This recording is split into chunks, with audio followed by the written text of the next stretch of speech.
Good evening and welcome back. So it was Pakistan Independence Day on Friday, and as you'd expect, there were particular hotspots of people who wish to celebrate such a thing within England, in particular Manchester, of course, on Curry Mile, of course. And I'll let you into a well-known secret that a lot of the Indian restaurants, especially around Manchester, are not run by Indians.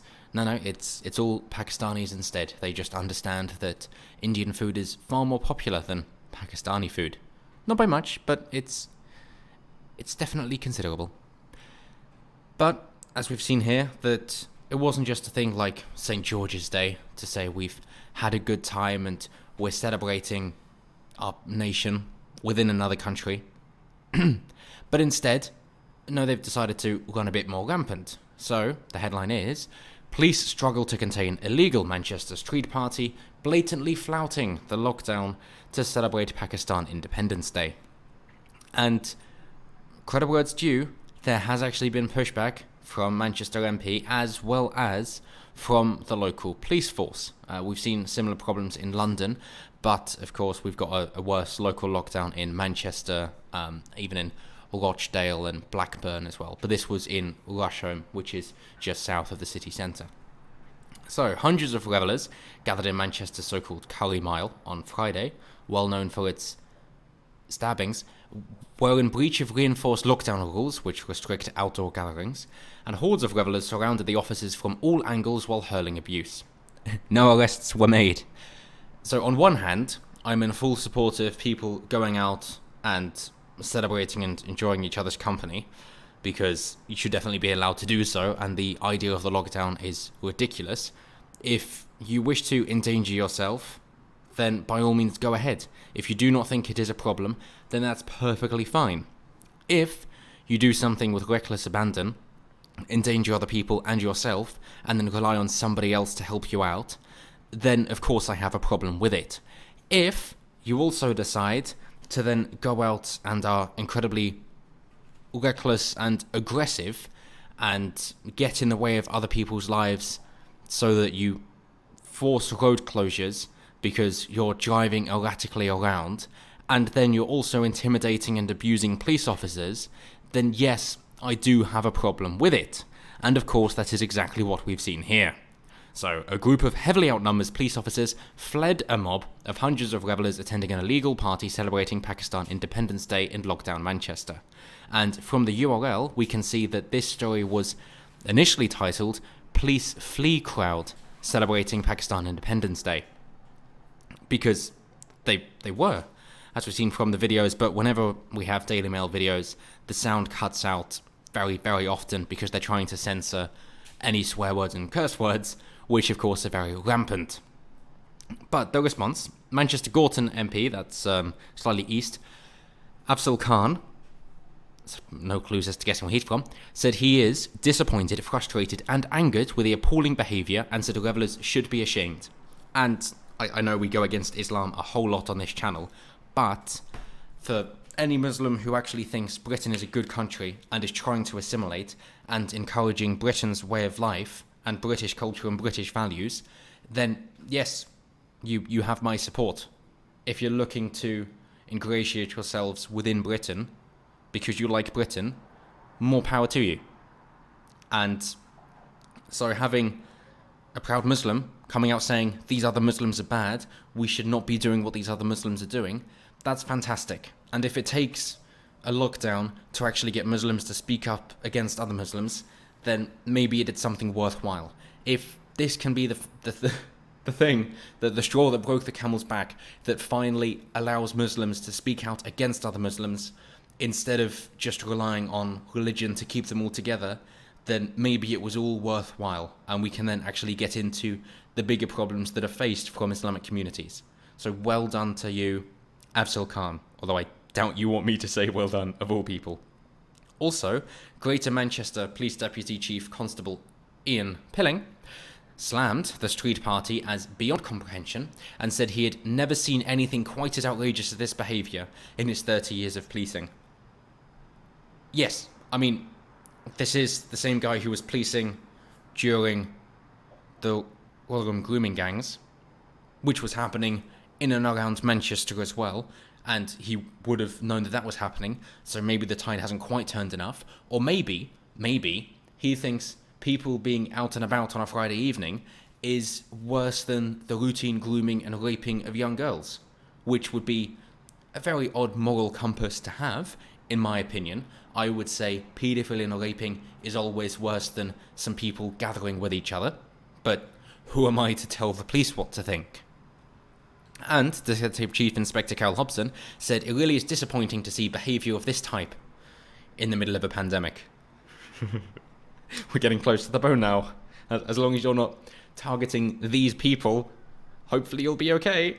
So in a clip, several men crowded a female officer, well, of course they did, and shouted in her face before she was briefly separated from her colleagues. With her colleagues, actually. Officers then closed ranks and forced the crowd back as the policewoman held her hands up, calling for calm. Essentially just saying, hey, let's chill. We've had to close the street off because of your erratic driving that is endangering other people's lives, and therefore we're not going to permit other people in until we can get control of the situation. And you need to leave because you're not allowed to be here. It isn't just going against the lockdown regulations, which I disagree with anyway, but it is also much greater antisocial behaviour. We've seen from these block parties that they aren't afraid to not just hurl abuse at the police, but stones, rocks, pebbles, missiles, any objects that they can launch at them, then they will do so. But, of course, we are very disappointed to say that no arrests were made. Yes, there have been other things like wedding receptions and street raves where the owners were fined either £50 or £100. That's not much, but they were fined at least, that they did follow the law from that perspective, but not when it came down to this protected group. Curious. And, as they like to say from the Office for National Statistics, the ONS as well, that the report they released today revealed 7 out of 1,510 Brits identifying as Asian, big category that, swabbed positive for COVID-19, a rate of around 0.46%. For comparison, the rate was 0.12% for white people, and the ONS concluded the risk was slightly higher than the percentage difference, and that Asians were 4.8 times more likely to test positive. No cases were diagnosed in any other ethnic groups in England between June 8th and August 2nd, which is when the data relates to. But the body claimed black Britons were twice as likely to be diagnosed based on older figures. So, given this, you've got black, Asian and British. I know Asia is a big place, but are you really saying it's that big?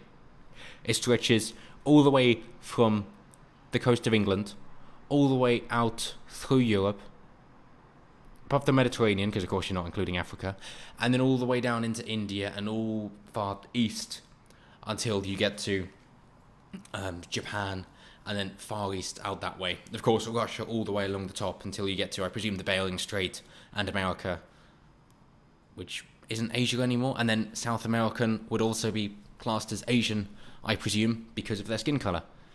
So, good job, guys. Good job. But that really is what it's down to. That the word Asian doesn't mean what you think it means. They're not using Asian as in from Asia. That's not what they mean. That we know that what they mean by Asian is Middle East, basically just Pakistani.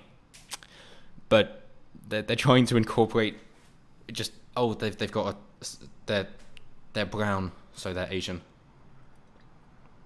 Because if they're too brown, then they're black, and then they're black. Brilliant. That's what they've decided. So, moreover, Greater Manchester Police said they had received 2,500 emergency calls on Friday, compared to 1,500 on the same day last year. So, yes, of course we had a load of Karens calling in, but it is also down to people feeling unsafe, not because of a virus, but also because of the antisocial behaviour that was happening, because of the ruckus that was being caused.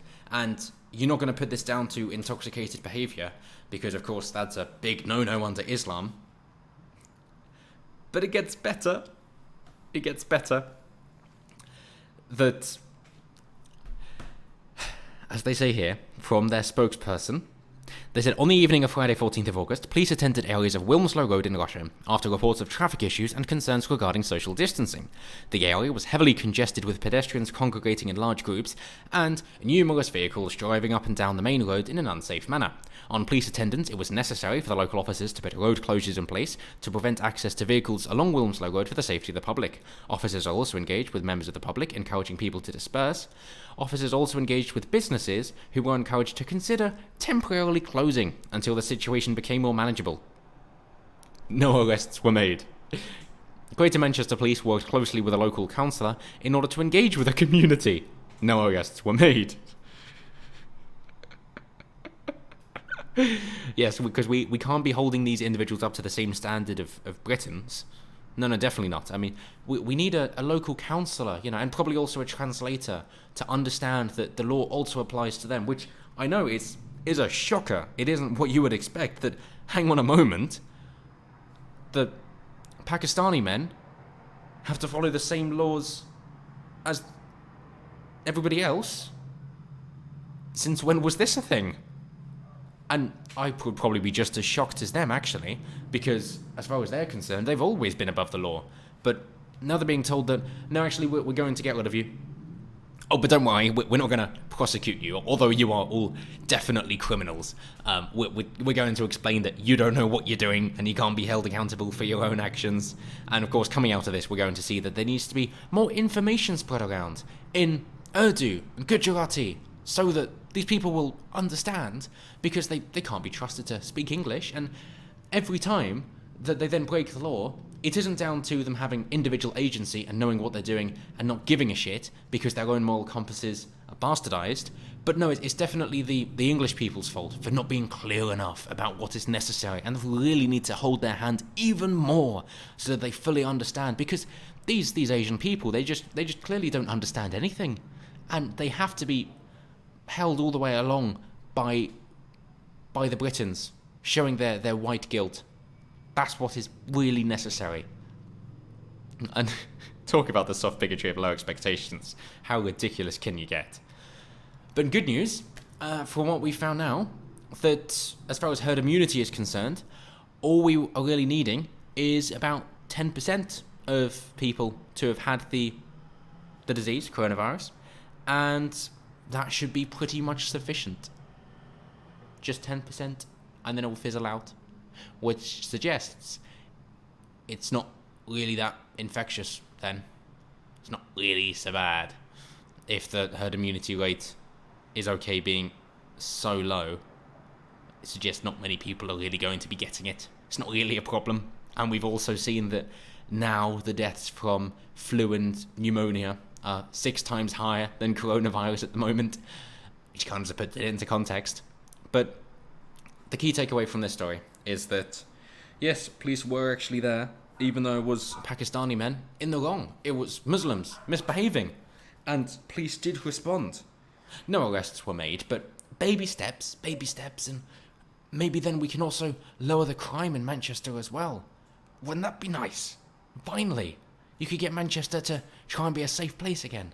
But until then, we've just got to hold their hands. So, as always, let me know what you guys think down below. What do you think should happen? Should it just be boots and skulls? Just go, no, law broken. You're not going to endanger the public with your reckless abandon, as in forcing businesses to close. That is not something that would happen if people had just gathered together. We're not going to let you get away with worse than we've arrested other people for, because of their political leanings.